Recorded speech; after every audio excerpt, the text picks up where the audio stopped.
Fala, xadristas, tudo bem com vocês? Pessoal, sejam muito bem-vindos ao canal Dragondorf. E, cara, eu vou trazer aqui para vocês uma partida que um amigo meu jogou contra um grande mestre. E, rapaz, ele conseguiu parar esse grande mestre com direito a um lance brilhante, cara. Foi num torneio que a gente jogou o ano passado. E eu lembro que depois que terminou a partida, assim, todos os sapos que estavam assistindo a partida foi logo conversar com ele para tentar entender o que estava acontecendo naquela partida, porque realmente foi um jogaço. Vocês vão poder ver como foi esse duelo entre um mato-grossense e um grande mestre de renome nacional aí agora.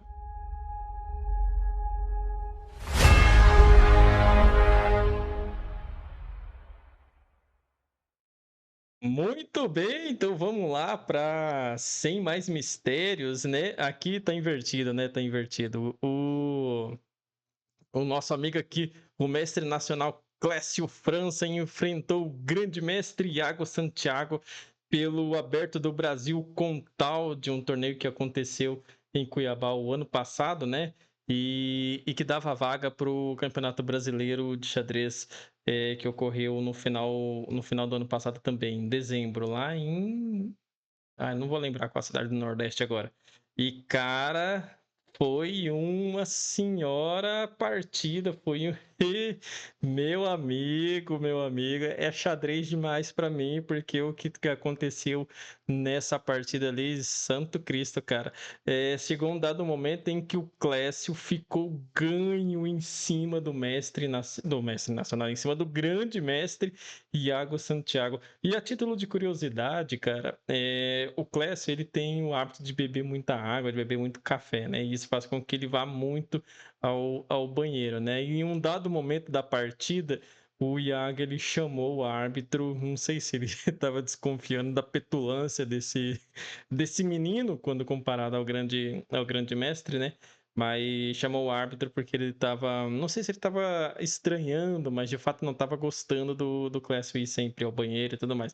Não teve nenhuma irregularidade, que fique claro, o Clécio não estava usando de artifícios ilícitos, né? Foi tudo na raça, foi tudo no braço, foi tudo no cálculo bruto mesmo. Ele explorou cada segundo do tempo dele e dava para ver a incredulidade do Iago perante o Clécio, que mora aqui na cidade onde eu moro, aqui em Campo Novo do Parecis, né? Ele, inclusive, aprendeu a jogar xadrez comigo e depois foi se desenvolvendo mais com o Cleito e trilhando seus próprios caminhos aí, né?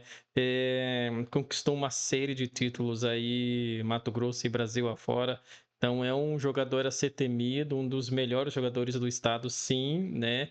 Bate de frente com muito mestre internacional, com muito grande mestre. Inclusive, eu quero trazer uma partida aqui mais para frente contra um outro contra não, de um outro camponovense, o Eduardo Sete, que venceu um mestre internacional, ou foi um grande mestre? Eu acho que foi o Prodian que ele venceu. Ele não só venceu, cara, ele imortalizou o mestre ali. Mas eu vou trazer nos próximos vídeos essa partida para vocês verem, tá? Sem mais delongas, vamos lá para a partida aqui. O grande mestre Iago Santiago estava de branca e o Clécio estava de pretas, né? Então, sem mais delongas, vamos ver o que aconteceu aqui nessa partida aqui. Opa, por que não tá indo? Muito bem, então vamos lá, vamos trazer essa partida incrível aqui, rapaz. Eu vou tentar trazer para vocês o que eles pensaram mais ou menos ali, calcularam, refletiram, enfim, porque é xadrez demais para mim, eu não sei se eu vou dar conta não, né?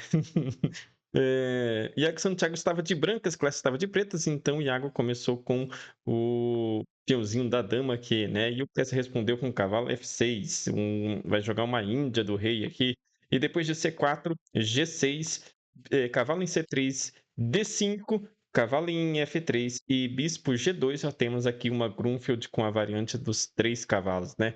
Muito bem, essa estrutura aqui lembra bem muito a Grunfeld e a variante dos 3 cavalos fala por si só, né? Eu lembro que até então o Clécio não jogava muito, quer dizer, acho que ele jogava sim a Grunfeld, mas depois que a gente marcou uns treinos, aqui a gente sempre acordava umas 6 horas da manhã, né? para poder ir treinar, eu, o Eduardo e o Clécio. E o Eduardo, ele aconselhou a Grunfeld como a variante que o Clécio vai usar aqui. E o Clécio realmente gostou muito dessa variante, gostou muito e foi uma das defesas que ele passou a utilizar com uma certa frequência. Porque, veja bem, depois de Bispo G7, veio o G3 aqui por parte do Iago, né? Pegando umas estruturas que lembram muito a Catalã, com Bispo G2 aqui e enfim, né? E depois de Rock veio o Bispo G2 finalmente e depois de C5. Esse é o lance chave aqui. Eu costumo dizer que o Clécio ele é um jogador muito tático, muito agressivo, muito violento no tabuleiro. Você não pode descansar um minuto quando você está jogando com ele. Você não pode se distrair um minuto porque qualquer lance pode ser o seu último.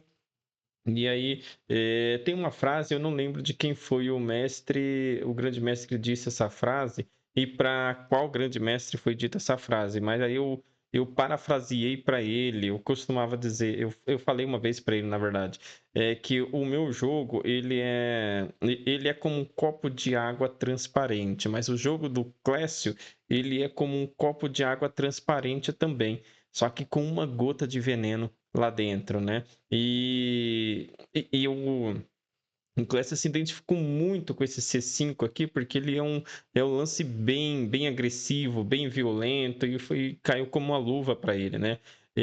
Foi uma dica do 7, ele aconselhou esse C5, explicou o porquê desse C5. Esse C5 visa quebrar o D5 para poder fortalecer o D4, para poder fortalecer o Bispo da Grande Diagonal, enfim, né? E aí o Clécio realmente gostou muito dessa variante com C5. Não sei se tava na base de uso dele, mas foi uma das coisas que a gente aderiu de acordo com o treino que a gente estava fazendo em preparação para o Contalde, né? E depois de C5, o Iago resolveu tomar, o Clécio tomou, oferecendo troca de damas aqui, né? Foi, se a gente tá jogando contra um grande mestre, então vamos tentar simplificar um pouquinho aqui a partida para deixar um pouquinho mais difícil para o GM. E ele aceitou, dama por, torre por, e aí o mestre jogou com cavalo em D2 aqui, né? A Engine, ela meio que critica esse lance, esse cavalo em D2 aqui, né? Mesmo porque corta o bispo e tudo mais, dá um ligeiro atraso. Não interfere muito no jogo do Iago, nem na posição, nem nada, né? Mas o cavalo em D5, ele soa com a mesma proposta, que é atacar o peão, e ao mesmo tempo que mantém esse bispo aberto aqui e não interfere muito na estrutura do jogo das brancas, né? Então, cavalo E5 aqui, perdão, ele era bem mais interessante do que simplesmente cavalo D2, né? Mas embora cavalo D2 é super jogável, não tem problema nenhum. E aí, como o Clécio ele estava com um peão atacado em C4, ele resolveu atacar esse peãozinho em C5 aqui via cavalo A6. E é o melhor lance da posição. É o primeiro via cavalo A6, né? Opa. E é um dos melhores lances da posição, na verdade, aqui. Aqui pedia cavalo C6, na verdade, o melhor lance da posição. Mas cavalo A6 é super jogável para poder bater em cima desse peão. A ideia de cavalo C6 aqui, ao invés de cavalo, porque depois de cavalo por, eu tenho bispo E6 contra-atacando o cavalo, e depois de cavalo A3, jogando aqui, eu tenho simplesmente cavalo em D5, né? E aí eu começo a fortalecer alguns ataques aqui. Por exemplo, esse bispo por D5, eu tenho simplesmente bispo por D5 e depois de F3 defendendo aqui, bispo E6, e aí esse peão vai cair. Mais cedo ou mais tarde esse peão vai cair, não vai ter problema nenhum aqui, né? Parece que eu estou jogando com um peão a menos, mas não. Esse bispo está extremamente forte aqui. Tem que tomar cuidado, porque se eu conseguir botar um peãozinho aqui, tem um garfinho, naturalmente esse peão não pode, que se eu ando duas aqui eu tomo em passante, se eu coloco aqui, um dos cavalos pega, né? Mas tem que tomar esse cuidado. E aí, por isso que a engine indica cavalo C6 como melhor. Mas nós não somos engine, então vamos jogar os lances mais humanos aqui, né? Não, é aqui. Voltamos. Depois de cavalo por. Ah, tá, tem que voltar mais um. Jogou cavalo D2 e aí eu jogo com cavalo em A6. Toma, toma. e depois de bispo E3, novamente aqui, mostra a força desse jogador, cara. Esses caras têm uma visão de jogo fora do comum, né? Aqui, bispo E3 ataca o cavalo, então o nosso primeiro instinto é defender o cavalo aqui, né? Sei lá, cavalo E6, enfim. Aqui não pode porque tá aberta a diagonal, né? Opa, aqui não pode porque tá aberta a diagonal. Mas como o primeiro instinto é jogar cavalo E6 aqui, e teoricamente tecnicamente é o melhor lance da posição, é o melhor lance da máquina. Mas lembra que eu disse que o Clécio ele não joga de forma passiva, ele não joga recuando, ele joga sempre atacando, buscando os melhores as melhores casas para suas peças, buscando sempre desenvolvimento, buscando sempre atividade. Então aqui, ao invés de ele simplesmente recuar o cavalo para E6, ele joga com bispo em E6, porque agora se eu capturo aqui, eu recapturo lá, né? E foi o que aconteceu. Não, na verdade, não ainda, né? Depois de bispo E6, cavalo saiu desse ataque para atacar aqui, né? Então, cavalo D5 e não defendeu, acredita? Porque aqui, se depois que cai aqui, né, o cavalo vai pegar o peãozinho aqui de B7. Mas só que o Clécio tinha um plano, tinha uma ideia muito interessante, cara. Muito interessante mesmo. Ele vai gambitar o peãozinho aqui. Então, depois de cavalo D5, bispo toma, cavalo toma em C3 aqui, cara. E não dá para tomar o peãozinho porque tem bispo por C3 com cheque e eu tô ganhando tudo aqui, né? Tô ganhando tudo aqui. Então tem que tomar um certo cuidado nessa posição. Então o grande mestre Agso Thiago tomou aqui em B7 e depois de bispo em D5, novamente não defendeu a torre. Você vê como ele está fazendo. Ele tem essa característica de fazer lances extremamente agressivos. Ele não, parece que ele não gosta de defender, cara. É incrível, é incrível. A engine indica torre D7 aqui, né? Como ele costuma brincar, é muito passivão. É muito passivão. Então ele não gosta desses tipos de jogo extremamente passivo e tudo mais. E ele joga com uma ideia de jogando com bispo D5, porque esse cavalo depois que captura aqui, ele tá preso se você analisar, né? Eu vou ganhar um tempo, porque o Iago tomou a torre, então o Clécio tomou lá, e ele vai ganhar um tempo, porque a torre tem que sair. E bispo D5 e o cavalo tá preso. Para onde esse cavalo vai? Então, o Clécio trocou uma torre por duas peças, se você parar para analisar. E novamente, não dá para tomar o peão, não dá para tomar o cavalo com peão, porque bispo toma cheque e está caindo. E aí o grande mestre Alex Santiago sairia perdendo material neste caso, porque lembrando, esse cavalo está preso, não tem para onde ele ir, né? E então bispo por E7 aqui defendendo o cavalo, né?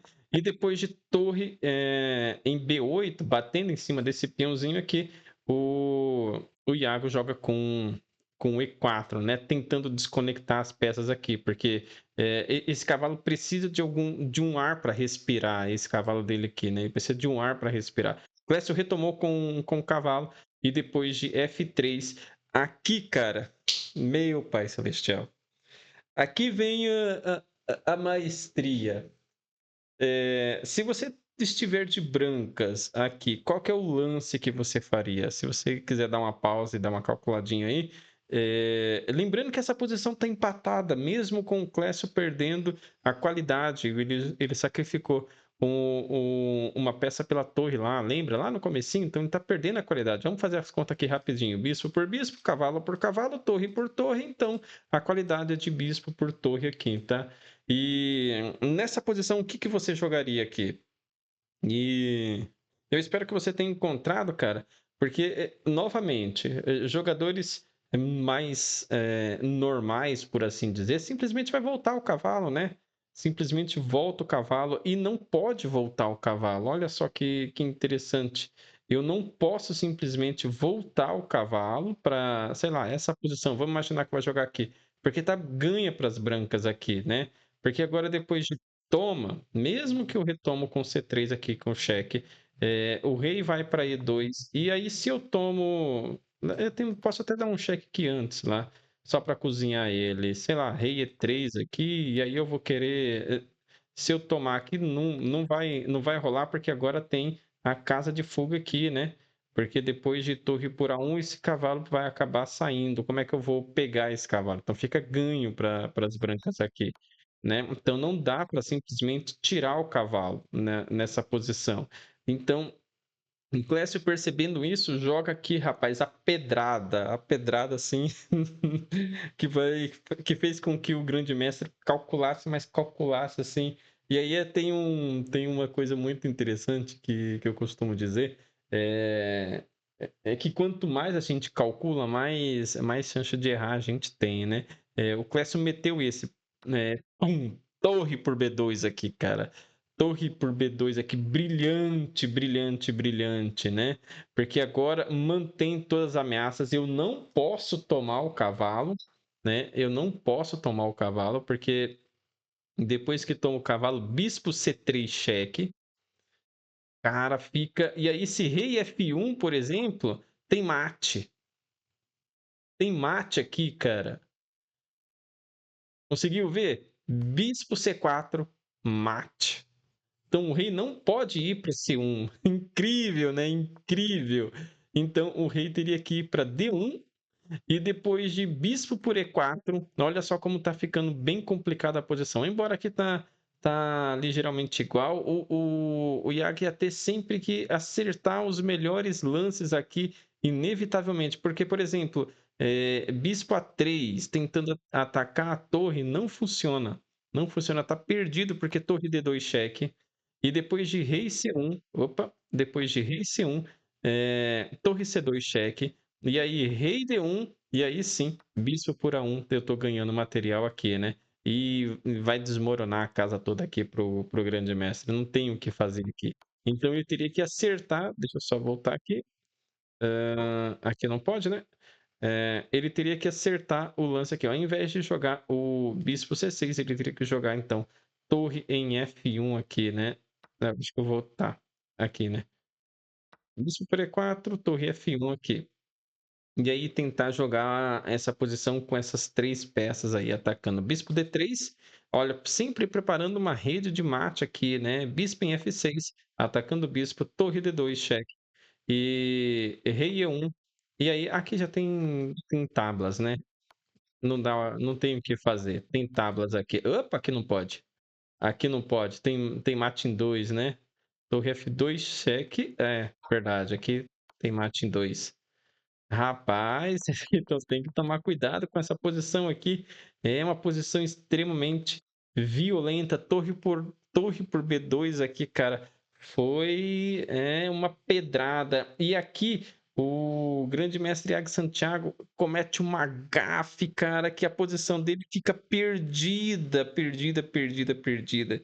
E aqui, se você quiser dar outro pause e tentar encontrar o melhor lance da posição, fica à vontade, porque aqui o Clécio tá ganho, ganho, ganho em cima do Iago Santiago, né?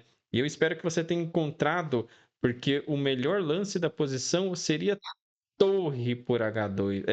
Torre por H2, né? Meu Deus, aí agora o mestre vai ter que começar a rezar. Agora o mestre vai ter que começar a rezar, porque não tem o que fazer.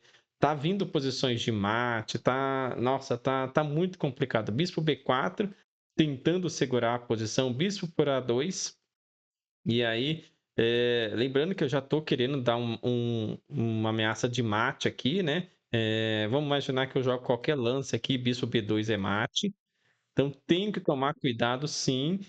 Tá muito complicada essa posição, então não posso simplesmente jogar de forma leviana. O único que defende aqui seria bispo D2. E depois de cavalo F2 aqui, atacando a torre, torre de D em E1. E aí eu vou tomar o duplo aqui, né? E é claro, o rei C2 vai conseguir fugir sem problema. Depois de cavalo por E1, torre por E1 e simplesmente posso jogar aqui, né? Bispo F6. Bispo F6 eu acho que é melhor aqui. Aqui ele fecha, né? Bispo F6. É, é, eu não posso simplesmente salvar. Ah, não posso, né? Porque se eu tomar aqui, eu tô levando torre por E8. Aqui pede um F4, seguido de bispo D5.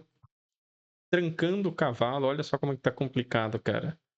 Muito complicado. Esse cavalo novamente ficou sem casas e aí provavelmente o Iago perderia essa posição. Mas não foi o que aconteceu.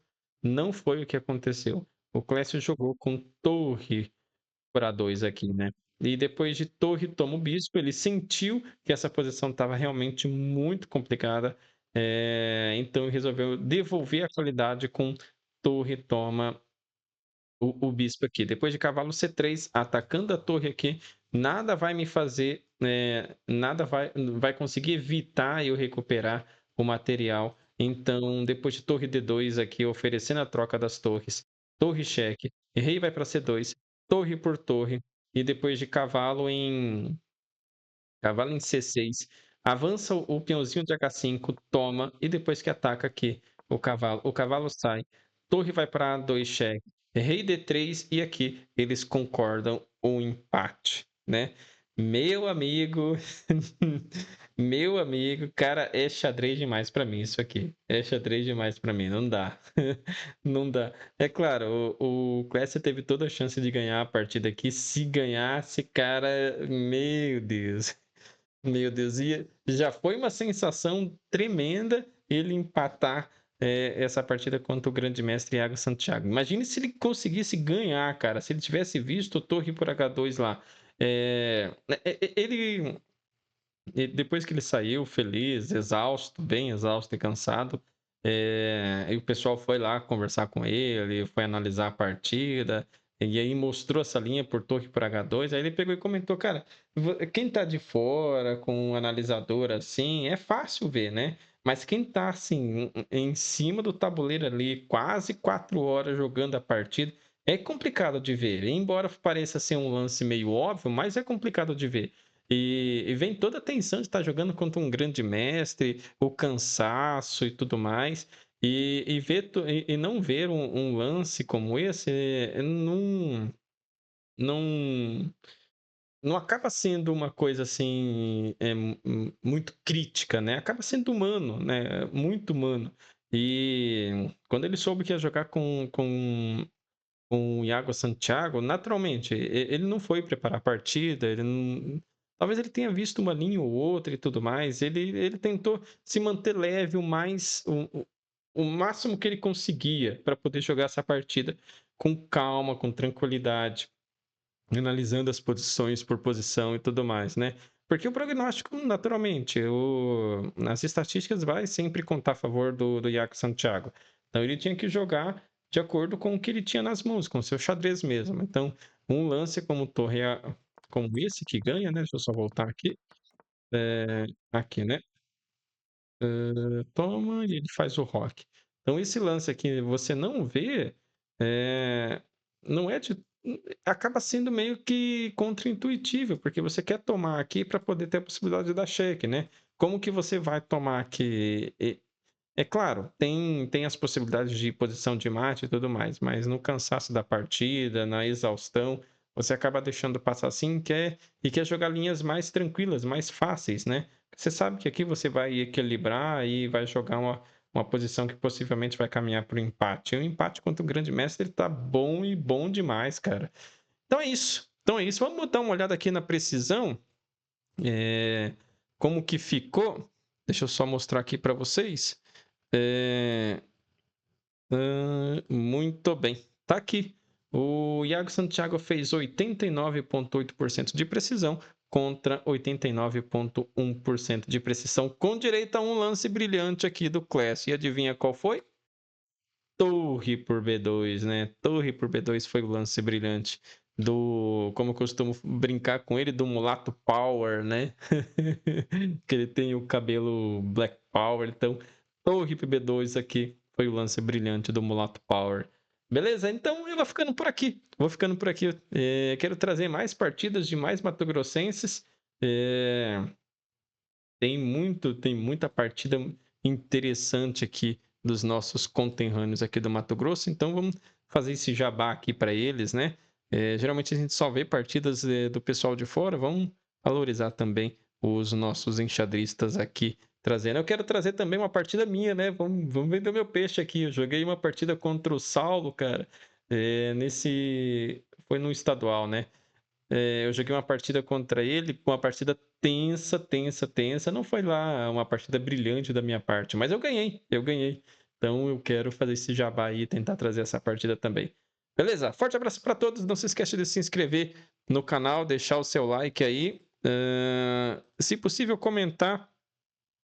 Onde é que tá aqui? Ah, não, esse aqui não tem, né? Eu esqueci de adicionar.